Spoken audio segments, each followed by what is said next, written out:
What's going on, guys? Shane here. Today we're talking about the Muay Thai roundhouse kick and 5 common mistakes that I want you to avoid. So let's first demonstrate what it looks like to do it correctly. Like I said, this is a Muay Thai kick, so we're trying to kick through. We're aiming more so for power and less of that snapping Taekwondo or karate kick, okay? So what it looks like is this would be to the body. You can also go to the legs or to the head, okay? Striking with the shin, turning the hips over. Let's cover 5 common mistakes that I see so that we can perfect your kick. The first one is that not turning the hips over, and we see more of a soccer kick, right? The trajectory of the kick goes up and it's like this, okay? Bad for a lot of different reasons. You're not gonna get power, you're probably gonna kick the elbow and not the ribs like we're aiming for, and you're susceptible to hurting your own leg, your foot, like I said, if you kick the elbow.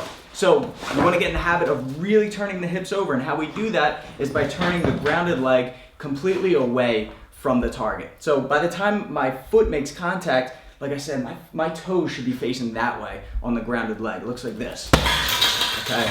Turn all the way over. That's really gonna help get that motion like this. And you have to commit to it. It's gonna feel pretty awkward at first, but like I said, assist turning over, really get that rotation, and your chest and shoulders will help to turn away, okay? Another thing that people do incorrectly is they extend their leg too soon, okay? So from here, they'll go like that, okay? If you're kicking a heavy bag or if you're kicking a person's ribs, your leg should still be bent by the time that you make contact.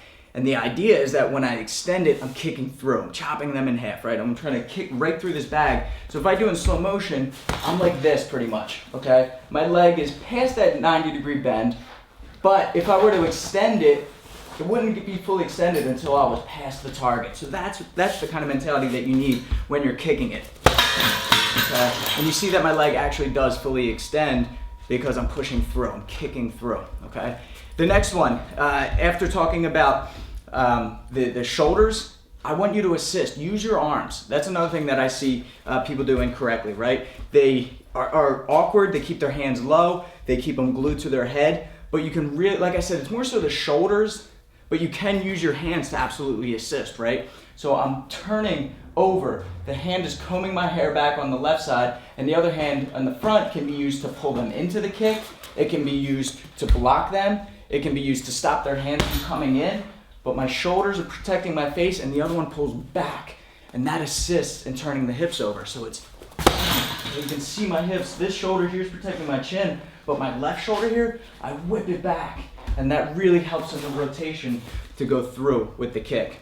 Another mistake, number 4, is not stepping out, not setting it up with that proper step. If I stand straight in front of the target, it's going to be really hard for me to kick through. I probably will have full extension by the time I touch this outside. That's no good. So you want to step with your support leg out on that 45-degree angle. It's going to be much easier for you to do that. So it's very easy to practice, right? I step, then I kick. Back to position, I step out, bring the knee across, and then I kick. Okay? The last is not setting it up with punches. No single kicks, as Boss Fruitin says, right? Why? Because it's my heaviest limb, it's my longest limb, and it has to travel a far distance. People have enough time to react, to block, to evade. So you want to get them blinking, you want to get them heavy on their feet with your punches. Jab, cross, hook, body kick. Jab, hook, kick. Even if it's just a single jab, and then you finish with a low cut kick, it's still enough to get them to blink, get them heavy on their feet so that you're not kicking shin on shin. All right, guys, thanks for watching. Be sure to click the link in the description below. We have a full article on the roundhouse kick and drills that you can do to perfect it. Be sure to subscribe to get the fight tips before your opponent does. I'm Shane with Fight Tips, self-defense for the underdogs.